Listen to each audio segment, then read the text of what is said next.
জাপানে আঙ্গুরের দাম দেখেন।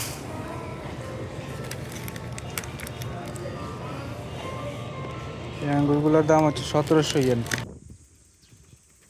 সালাম আলাইকুম, কি অবস্থা সবার, কেমন আছেন? আশা করি ভালো আছেন। আলহামদুলিল্লাহ আমিও ভালো আছি। আর আমি জাপান থেকে অভি বলতেছি।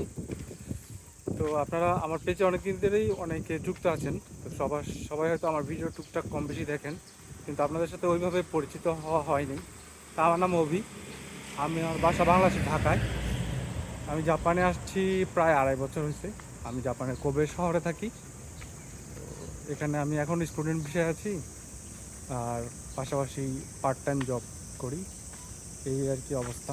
তো আজকে হচ্ছে আমার ভার্সিটিও বন্ধ আর কাজও ছিল না, যার কারণে সকাল থেকে একদম সন্ধ্যা পর্যন্ত আমি বাসায় রেস্ট নিছি। আর বের হওয়া হয় নাই হচ্ছে দুইটা কারণে। এক হচ্ছে গরম, প্রচণ্ড গরম এখন জাপানে।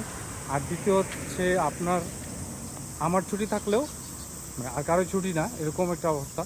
আর এটা হচ্ছে জাপানে বা অন্যান্য দেশে হয়তো একই অবস্থা, মানে আপনার সাথে আপনার বন্ধুদের ছুটি মিলবে, এটা একদম অকল্পনীয় একটা বিষয়। তো এই আর কি অবস্থা। তো এখন বের হয়েছি একটু দুইটা কাজে। এক হচ্ছে আমার কারেন্ট বিল আর গ্যাস বিল দেওয়া বাকি ছিল, ওইটা দিতে হবে। আর সারাদিন বাসা থাকতে থাকতে বোর হয়ে গেছিলাম, তো ওর জন্য ভাবছি একটু ঘুরে আসি। তো আমার বাসা থেকে একটু দূরে 10 মিনিট সাইকেল চালাইলে হচ্ছে একটা পোর্ট আছে, পোর্ট জাপানে, এটা আমি যে শহরে থাকি ওইখান থেকে একটু দূরে। তো খুবই সুন্দর জায়গা, এটা হারবারল্যান্ড নামে পরিচিত। তো ওইখানে যাবো একটু ঘুরতে সন্ধ্যা, এখানে বসে টসে থেকে আইসক্রিম টাইসক্রিম খাবো। তো এই দেশে বের হয়েছি, তো ভাবলাম আপনাদের সাথেও একটু পরিচয় হওয়ার জন্য একটু ভিডিও বানাই। অনেকদিন ধরে ভাবছি এগুলো করবো, কিন্তু ব্যস্ততার কারণে করে হচ্ছে না। তো এখন প্রায় 7টা বেশি বাজে। জাপানে এখন গরম, তো এর জন্য দিনটা অনেক লম্বা, যার কারণে 7টা বাজে তারপর এত আলো, এই আর কি অবস্থা। তো চলেন সমুদ্রের পাড়ে যাই, এখানে যে আপনাদের সাথে আবার আড্ডা হবে ইনশাআল্লাহ। আর এই হচ্ছে আমি যেখান দিয়ে হাঁটতেছি, এটা হচ্ছে জিনজা বা মন্দির বলে, জাপানিজরা এখানে পূজা করে। সাধারণত জাপানিজরা বৌদ্ধ বা আরেকটা কী যেন ধর্ম আছে, ওই ধর্ম পালন করলে ওরা আসলে ধর্ম নিয়ে এত কনসার্ন না। এরা দেখা যায় হচ্ছে পূজা করে আপনার বছরে একদিন একদিন, তাও হচ্ছে তো জানুয়ারির প্রথম 1 তারিখ, 1 জানুয়ারিতে একদিনই পূজা করে, ওই ওদের শেষ, আর করে না। যদিও অধিকাংশ মানুষই কোনো ধর্মই বিশ্বাস করে না, এরকম একটা অবস্থা। তাদের পারিবারিক বা স্কুল বা কোথাও ধর্মীয় কোনো শিক্ষা আসলে ওইভাবে নাই, যার কারণে ধর্মের প্রতি টানটা নাই আর কি। এই আর কি অবস্থা। এই হচ্ছে জিঞ্জার গেট, সামনে দেখতে পাচ্ছেন বড় করে লেখা যে মতোমাচি 6। এই যে গেটের মতো, এটা হচ্ছে একটা মার্কেটের মতো, একতলায় এটা, দুই পাশে হচ্ছে দোকান। আর মাঝখান দিয়ে আপনি হেঁটে যেতে পারবেন, অথবা সাইকেল থাকলে সাইকেল থেকে নেমে হেঁটে যেতে হবে। মানে আপনি শুধু এখান দিয়ে পায়ে হেঁটে যেতে পারবেন, পাশে রাস্তা আছে, আপনি গাড়ি দিয়ে যেতে হলে পাশ দিয়ে যেতে হবে। এটা আর কি একটা মার্কেট বা বাজারের মতো বলতে গেলে, এখানে সব কিছু পাওয়া যায়। বড় বড় ব্র্যান্ডের যত কাপড় চোপড়ের দোকান, খাবারের দোকান, কনভিনি, সব কিছুই আছে। এটাকে জাপানিজ ভাষায় এটাকে বলে হচ্ছে শৌতেনগাই। আমার উচ্চারণ ভুল হইতে পারে, কারণ আমি এতটা জাপানিজ এত এক্সপার্ট না। এটাকে বলা হয় শৌতেনগাই।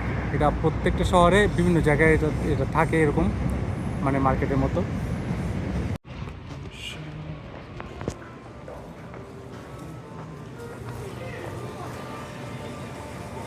জাপানে আঙ্গুরের দাম দেখেন।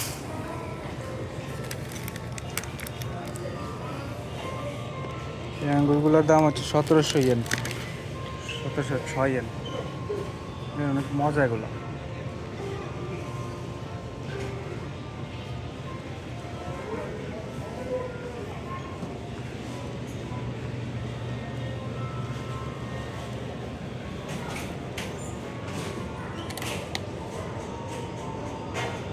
তরমুজের দাম 537 yen.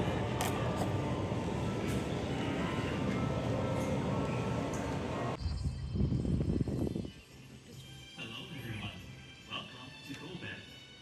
The nighttime show will begin soon. The harmony of lights and musical sound will brightly color the port of Kobe. এটা হচ্ছে কবে হারবারল্যান্ডের মাঠ, আর ওই পাশে হচ্ছে সমুদ্র, এই পাশে সমুদ্র। এই যে এখানে মাঝে মাঝে এই মিউজিকের সাথে সাথে এই শোটা হয় আর কি। আমার পিছনে যে টাওয়ারটা দেখতে পারতেছেন এটা হচ্ছে কোবে টাওয়ার। আপনি যদি ইন্টারনেটে কোবে লিখে সার্চ করেন তাহলে প্রথমেই আপনার এই টাওয়ারটা আসবে।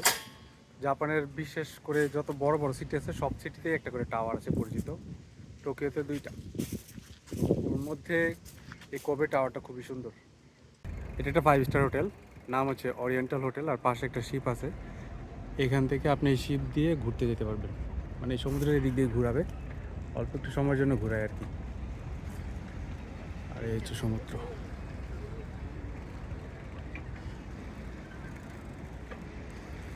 একটা জিনিস দেখাই, এই যে সামনে যে দেখতে পাচ্ছেন দোকানটা, এটা হচ্ছে একটা স্টারবাক্সের কফি শপ।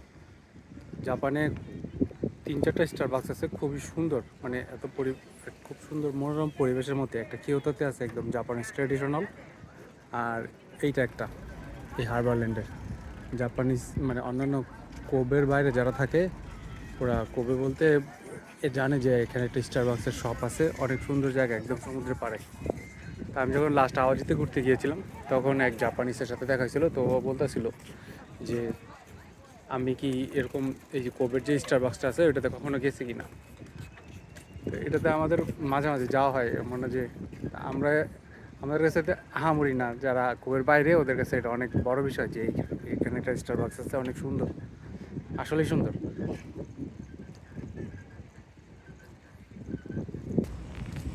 তো এখন প্রায় 9টার মতো বাজে রাত, তো বাসা চলে যাব। সন্ধ্যায় বের হয়েছিলাম একটু ঘোরাঘুরি করার জন্য, এই সমুদ্রের পাড়ে এসে বসছি। সারাদিনের যে বোরিংনেস ছিল এটা একদম কাইটে গেছে, ভালোই লাগছে। আসলে ঘোরাঘুরি সবার সাথে ঘুরতে ভালো লাগে, আবার একা ঘুরতে ভালো লাগে, দুইটাই আলাদা অনুভূতি। আর আমার দুইটাই ভালো লাগে, একাও ঘুরতে ভালো লাগে, আবার সবার সাথে ঘুরতে ওটা তো আলাদা মজা, খুবই আনন্দ হয়। আর একা ঘুরলে হচ্ছে মানে মন একদম ফ্রেশ হয়ে যায়, কোনো প্যারা নাই, কারো কোনো অভিমত নাই, কারো কোনো মানে দ্বিমত পোষণ নাই। আমার যেটা ইচ্ছা ওইটা যেভাবে ইচ্ছা ওইভাবে ঘুরতে পারি। তো এখানে আসছিলাম, বসছি, এখন বাসা চলে যাব। ঠিক আছে, পরবর্তী কোনো এক ভিডিওতে আপনাদের সাথে আবার কথা হবে ইনশাল্লাহ। আল্লাহ হাফেজ, আসসালামু আলাইকুম।